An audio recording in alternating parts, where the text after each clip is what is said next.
Headline edition, July 8, 1947. The Army Air Forces has announced that a flying disc has been found and is now in the possession of the Army. Army officers say the missile found...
From the studios of Blackwater Media in the city of Atlanta, it is time for another edition of the Shadowland radio show. I'm your host, Dr. William Lester, and I want to thank you so much for joining us for another installment in the program. As always, I'd like to begin by thanking those of you who have subscribed to our YouTube channel. If you go to YouTube and just type in the show Shadowland Radio, our channel Blackwater Media comes up, and you can scroll down and look at all of the different shows, read about the guests, and just kind of catch up. You can also listen to us on Google Plus and on Facebook. If you go to Facebook, you just type our name in, Shadowland Radio Show, and the page will come up. All of our past episodes are archived there. And if you just want to be all in, you can go to shadowlandradioshow.com, click on the episode tab, and again, everything there is archived. So no matter what you have as your digital device, portable device, whatever your platform is, Kindle, iPad, if you're on your laptop, what have you, if you have internet access, you have access to the Shadowland Radio Show. So make sure that you check us out. Now, all of you guys know that we have had a couple of discussions, a couple of shows with Frank Ficino talking about the Flatwoods Monster case, the UFO encounter case, 1952, and all of the ancillary UFO activity that same year. He talked about the book Shoot Them Down, referring to the pilots who were engaging these UFOs, and of course the sighting of the creature that is attributed to the downed UFO in West Virginia. So what we have going on for this episode is a colleague of Frank Ficino, a friend, Mr. Alfred Lehmberg. Mr. Lehmberg, are you there? I am here, sir. Very good to have you on the show. Now, would you please, before we get too far off into this UFO business, tell the listeners a little bit about yourself? Okay, the quick and dirty version is I retired from the Army in 1992, and going back to school had occasion to go to a UFO lecture in a weird occasion that I've written about, and listen to Robert Hastings talking about UFOs and their associations and facilitations with our nuclear sites, right? So the fuse was lit at that point, and I got really interested, and I've enjoyed the company and the friendship and at least the association of many of the principals. And I observe what's going on, and I think I've got a unique view on it. And so here we are, and there I am. I ran into Frank Vicino, which is, the point here, that Frank Vicino introduced him to me, and I know something about the Flatwoods Monster, and I could remember it was ghosts and hills and hillbilly kids, and this thing that wore a Sweet Steen skirt and a big cowl like a fairy, just completely craziness, and Lordy, not Frank Vicino, one of my four horsemen, and so I gave Frank a shot, and the more I looked, the more interested I got, and even Stanton Friedman admits that searched the most documented UFO case in our history. So Frank's got that going for him, and he's gets more attention than he deserves. A lot more attention than he's getting on this issue, because he's got it nailed cold. It's a crazy story. It's a nutball story. It's a story that just is is right out of the 50s science fiction. But man, when you follow the data, as all good scientists must, well, then you arrive at the point where you arrive.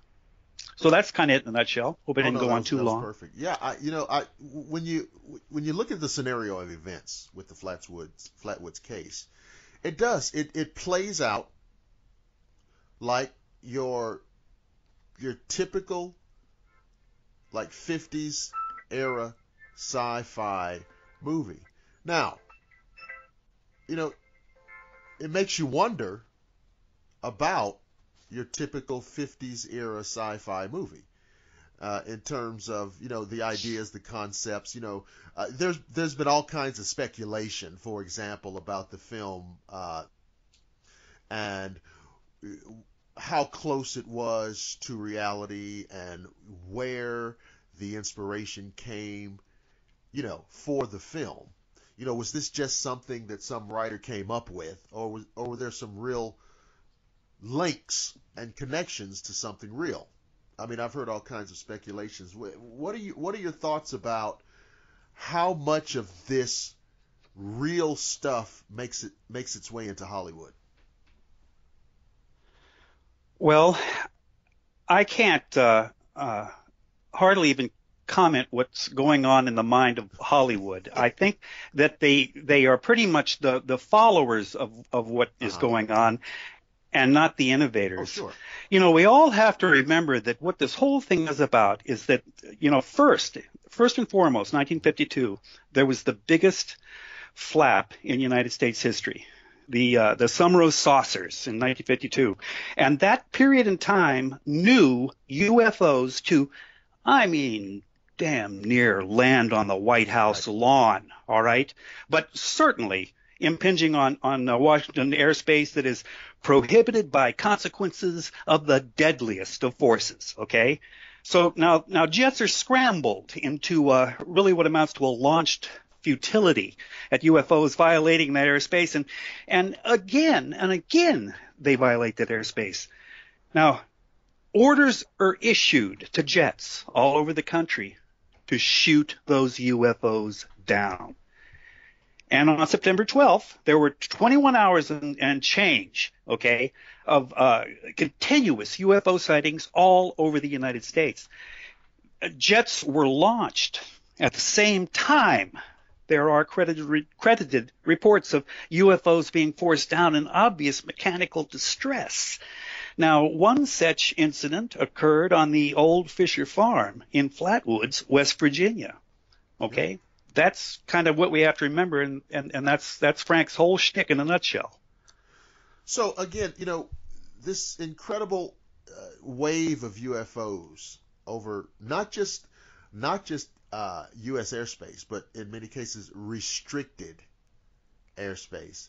Now, there's a video, or I guess it's film footage, that's been floating around the internet for a while, of these UFOs flying over the Capitol building. Are you familiar with that? Oh, yeah. So now, it's very hard to distinguish sometimes. Now, do we have the actual footage? And, there may be some recreated footage.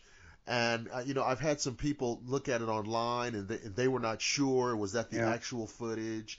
William, Yes. William, if I may interrupt, Yes. don't you think that that's just the smudging of the line that the system has done to keep all of this going? Because, you have to go back to 1952. It's documented.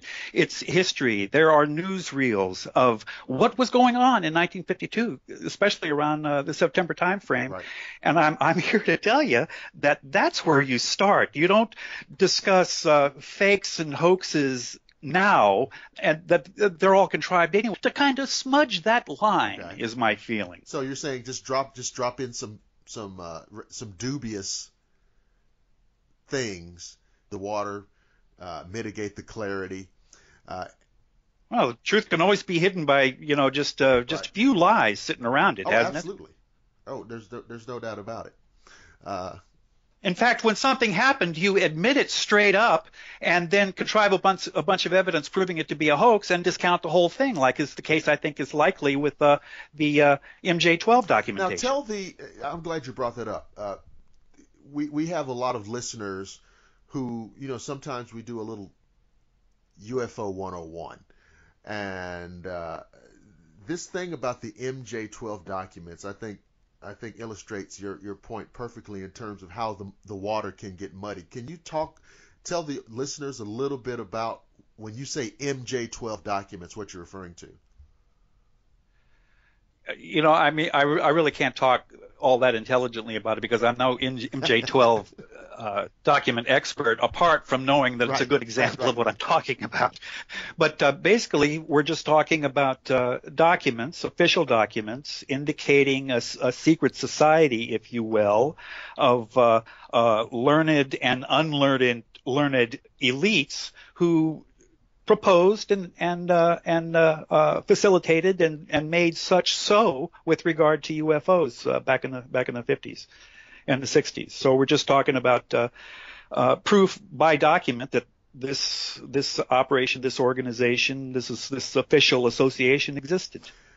And so these documents, of course, which get leaked somehow, some way, Well, the initial document, I believe, that was found by Stanton Friedman, as I recall. I'm not sure I have that exact. Somewhere else looks, and as I recall, that was something that he had found that had been misfiled, or he found it. Nobody knew he was going over there, Right.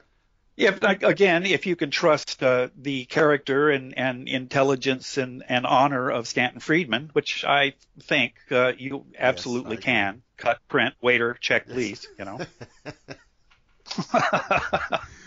Absolutely. But no, Hey, if I may interrupt real quick here, I just got a call from Frank Bacino on my cell phone, and I was going to ask you, is he going to be on the program this evening with us? You know what? Let's take a break and see if we can get him on.